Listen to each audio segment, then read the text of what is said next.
Nathan bomb এখন সুইজারল্যান্ডে, নেদারল্যান্ডসে নাকি মিজোরামে কুকি চিন ন্যাশনাল ফ্রন্টের কেএনএফ প্রধান নাথান বম এখন কোথায় আছেন? এর উত্তরই মিলছে না।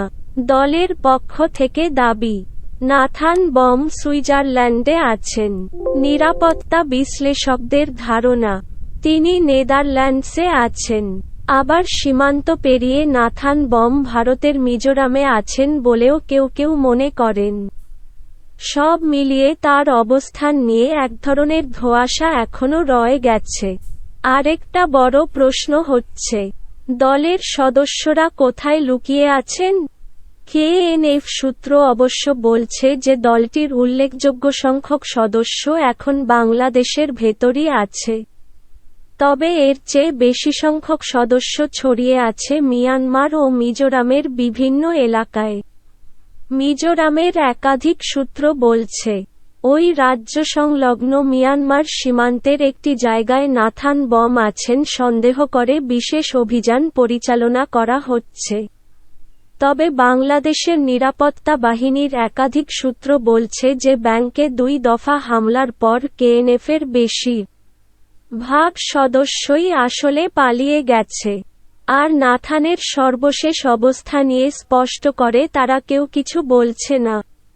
কুকিচিন ন্যাশনাল আর্মির কেএনএ ইনফরমেশন অ্যান্ড ইন্টেলিজেন্স ব্রাঞ্চের আইআইবি ক্যাপ্টেন ফ্লেমিং প্রথম আলোকে মুঠোফোনে বলেন, কেএনএফের প্রেসিডেন্ট নাথান বম স্যার আসলে এখন সুইজারল্যান্ডে আছেন।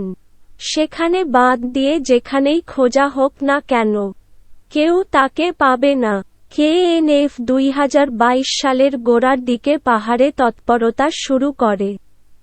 পাহাড়ে তাদের আস্তানায় সমতলের নতুন জঙ্গি সংগঠন জামাতুল আনসার ফিল হিন্দাল সার্কিয়ার সদস্যরা সশস্ত্র প্রশিক্ষণ নিয়েছিলেন বলে আইনশৃঙ্খলা রক্ষাকারী বাহিনী গণমাধ্যমকে জানিয়েছিল। সেই আস্তানায় ওই বছরের অক্টোবর মাসে আইনশৃঙ্খলা রক্ষাকারী বাহিনী অভিযান চালিয়ে জামাতুল আনসার ফিল হিন্দাল সার্কিয়া ও কেএনএফের বেশ কিছু সদস্যকে গ্রেপ্তার করে।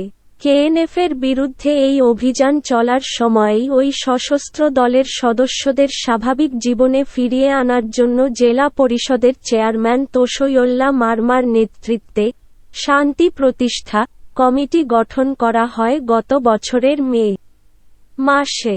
ওই কমিটির সঙ্গে চলতি বছরের ৫ই মার্চ দ্বিতীয় দফা বৈঠক হয় বেথেল পাড়ায়। শান্তি আলোচনার মধ্যেই ২রা এপ্রিল বান্দরবনের রুমায় সোনালী ব্যাংকে ও পরদিন ৩রা এপ্রিল থানচির সোনালী ও কৃষি ব্যাংকে ঝটিকা আক্রমণ চালিয়ে ১৭ লাখ টাকা, ২টি লাইট মেশিনগান সহ এলএমজি, ১৪টি অস্ত্র লুট করে নিয়ে যায় কেএনএফ সদস্যরা। সোনালী ব্যাংক রুমা শাখার ব্যবস্থাপক নিজাম উদ্দিনকেও অপহরণ করে নিয়ে যায় তারা। পরে অবশ্য তাকে ফিরিয়ে আনা হয়। পরপর ২ উপজেলায় সন্ত্রাসী কর্মকাণ্ডের পর এই গোষ্ঠীর বিরুদ্ধে অভিযান শুরু করে সেনাবাহিনীসহ আইনশৃঙ্খলা রক্ষাকারী বাহিনী। কেএনএর ক্যাপ্টেন ফ্লেমিং প্রথম আলোকে বলেন, আমাদের মোট সদস্য সংখ্যা ৫,০০০-এর বেশি। তাদের মধ্যে শুধু বম নয়, ম্রো, হিয়াং পাংকোয়া, লুসাই সহ সব জাতিসত্তার সদস্যই আছেন। লুসাইদের সংখ্যা কম, এর একটি অংশ এখনও বাংলাদেশে আছে। তবে বেশিরভাগ সদস্য দেশের বাইরে বিভিন্ন স্থানে প্রশিক্ষণ নিচ্ছেন। দেশের বাইরে বলতে ভারতের মিজোরাম ও মিয়ানমারের চীন রাজ্য কি না জানতে চাইলে ফ্লেমিং বলেন, হ্যাঁ, তারা বাংলাদেশের বাইরেই আছেন। নাথান বমের বর্তমান উপস্থিতি নিয়ে আসলে ধোঁয়াশা কাটছে না। পার্বত্য অঞ্চলের পুলিশের দায়িত্বশীল কর্মকর্তা এবং নিরাপত্তা বাহিনীর একাধিক কর্মকর্তার সঙ্গে কথা বললে তারা এই ব্যাপারে স্পষ্ট করে কিছু বলেননি। বর্ডার গার্ড বাংলাদেশের বিজিবির বলিপাড়া ব্যাটালিয়নের অধিনায়ক লেফটেন্যান্ট কর্নেল তৈমুর হাসান খান প্রথম আলোকে বলেন, নাথান কোথায় আছেন সে ব্যাপারে আমাদের গোয়েন্দা সংস্থাগুলো নিশ্চয়ই খোঁজখবর রাখছে। তবে আমার ধারণা, যেসব সদস্য এখানে ব্যাংকগুলোয় চুরি করতে এসেছিল, তারা আসলে ছড়িয়ে ছিটিয়ে অন্যদিকে চলে গেছে। তারা এখানে আর নেই। কেএনএফ দাবি করছে, তাদের সদস্য সংখ্যা ৫,০০০-এর বেশি। এই দাবি নিয়ে লেফটেন্যান্ট কর্নেল তৈমুর হাসান খান বলেন, এগুলো শুধু বাড়িয়ে বলা। আমরা ইতিমধ্যেই বেশ কিছু সন্দেহভাজন সদস্যকে আটক করেছি এবং আমাদের সম্মিলিত অভিযান চলছে। আমার ধারণা, নাথান বম নেদারল্যান্ডসে আছেন এবং তিনি বেশ আগেই দেশ ছেড়ে চলে গেছেন।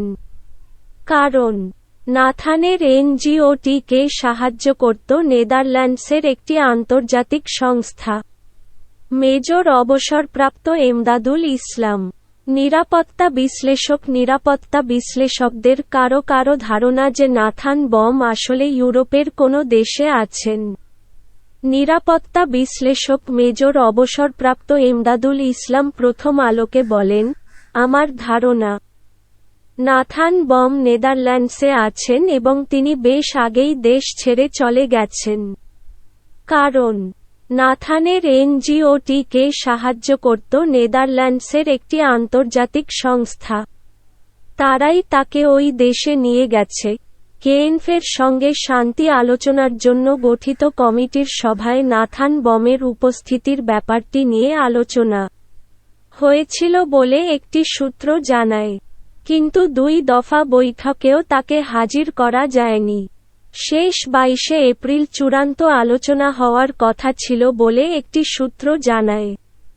তার আগেই ব্যাংকগুলোয় হামলার ঘটনা ঘটল। মেজর অবসরপ্রাপ্ত এমদাদুল ইসলাম বলেন, ওরা আসলে নাথানকে ২ দফায় আনতে ব্যর্থ হয়। এরপরই শান্তি আলোচনায় এক ধরনের স্থবিরতা তৈরি হয়। এই আলোচনাকে আর টেনে না নিয়ে যাওয়ার জন্যই এই ডাকাতির মতো ঘটনা ঘটানো হয়। ২ দিনের ব্যাংকের সশস্ত্র হামলার চিত্র দেখলে বোঝা যায় যে ওরা আসলে খুব বড় ধরনের ক্ষতির উদ্দেশ্য নিয়ে আসেনি। শুধু একটু ভয়ভীতি তৈরি করার জন্য এসেছিল। মূল লক্ষ্য ছিল শান্তি আলোচনাটাকে কোনোভাবে ভেস্তে দেওয়া।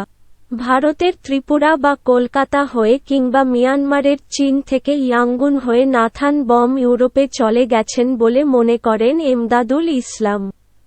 তার যুক্তি হল, সাম্প্রতিক ব্যাংক হামলার আগে কেএনএফকে নিয়ে এত আলোচনা ছিল না।